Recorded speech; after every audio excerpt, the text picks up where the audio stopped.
Hello everyone, today I want to talk about the Reeve knives small Sebenza 21 Insingo. I've had this knife for about 2 years now, and I just want to talk about, what I like about it, what I don't like about it, and just talk about, what I really just enjoy about this fantastic knife.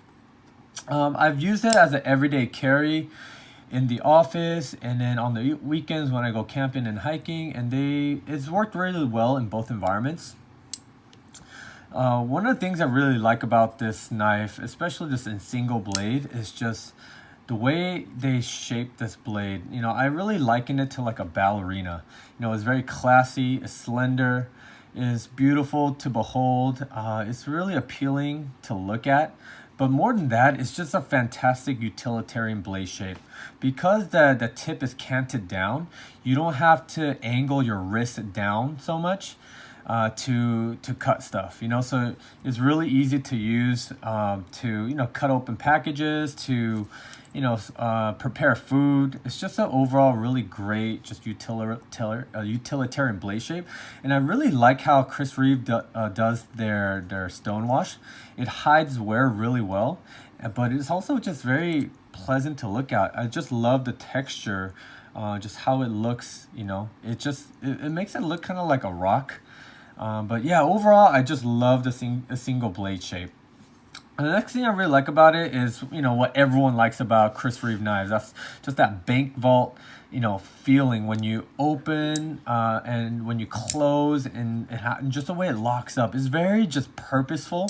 You can't really flick it open. I mean, you could, because mine's broken in. I could do it, but when you first get it, you might not be able to. But it's not really designed to be flicked open, right? It's designed to open and close, do like a slow roll motion and just really enjoy the whole process of it, from that close to open position and then back down. It just feels so, there's just not another knife that just feels like the way Reeve does when you open and closing and it just locks up. It's just that bank vault, just buttery, just experience. I love that about Reeves. Another thing I love about Reeve knives is just the ease of maintenance, and just that in itself an experience, right? Like when when I'm looking for, something to do to just like relax and just, be listening to music or podcasts, I'll just, take apart a Reeve knives, and it's just that in itself is an experience. You get to see just all the design, just ingenuity that came with, putting this knife together. So you get to see the insides, you get to see just, how is designed in such a way that is able to just handle all sorts of tasks. And I think this is just a testament to Reeve knives as a whole. It's just their 20 plus years of experience in making knives. It's just, you get to see that when you take this knife apart and you see, how the washers are designed, how the handles are milled, and just, there's just really, design wise, there's just not really a flaw. Another thing I like about it, and I don't really hear a lot of people talking about it, is just the profile of the knife when it's closed.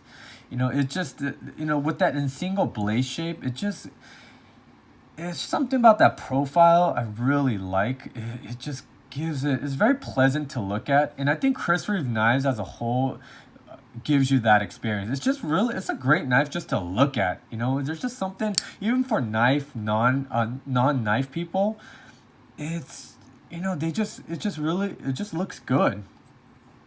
Another thing I really like about this knife is just the detent. It has a really positive detent, and I love when you open it. The detent isn't so stiff or it takes a lot of force to open it, but it's just enough to be deliberate, to be purposeful. This is not a knife that's gonna open up by itself in your pocket. You have to deliberately break that detent, but it's not so hard. I just got in the ZT0308, and that's a flipper knife, granted, but that detent is so stiff that it kind of hurts your finger a little bit. I mean, I know I'll get used to it, but the detent on this is just perfectly tuned. It's just it has a crisp, clear break. Boom.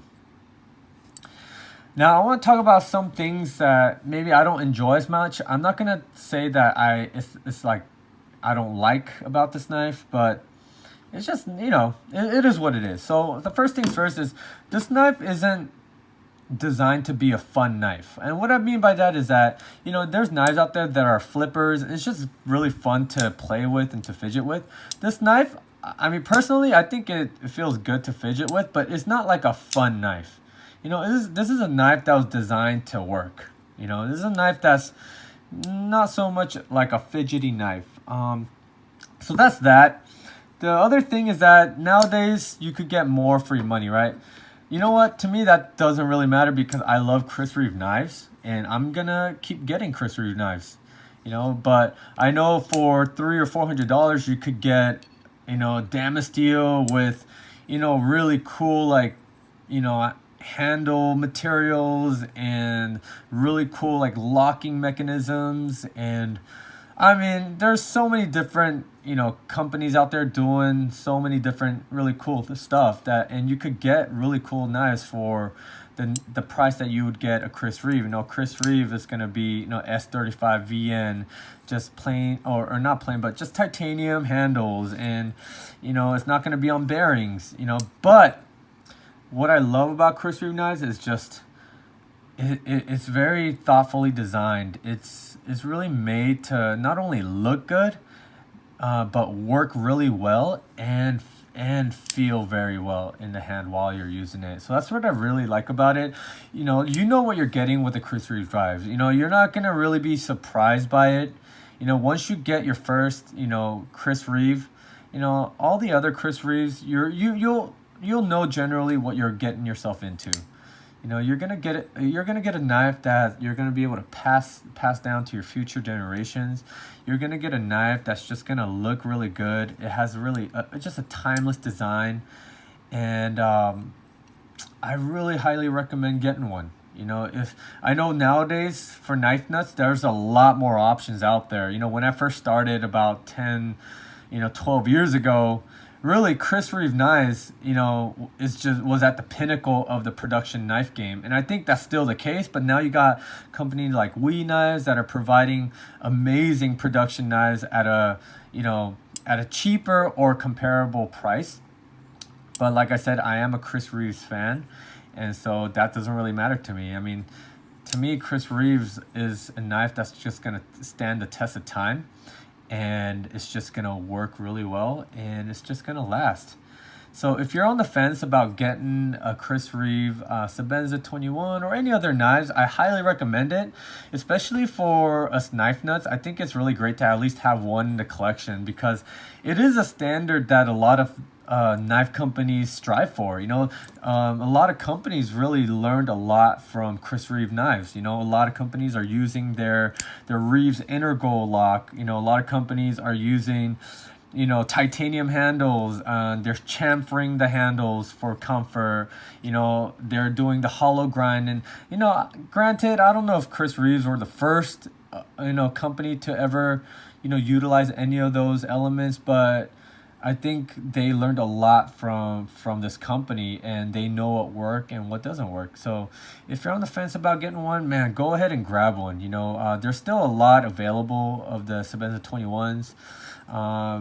They're now rolling out with the Sebenza 31s, which I'm really excited for.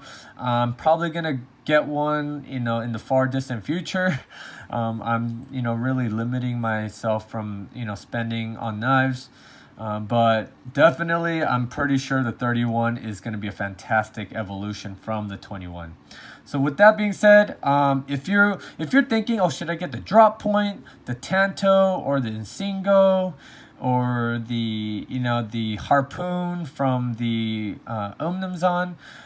If I were you, if I was to get my first Chris Reeve, I'd go with an Insingo just because it's a very useful blade shape.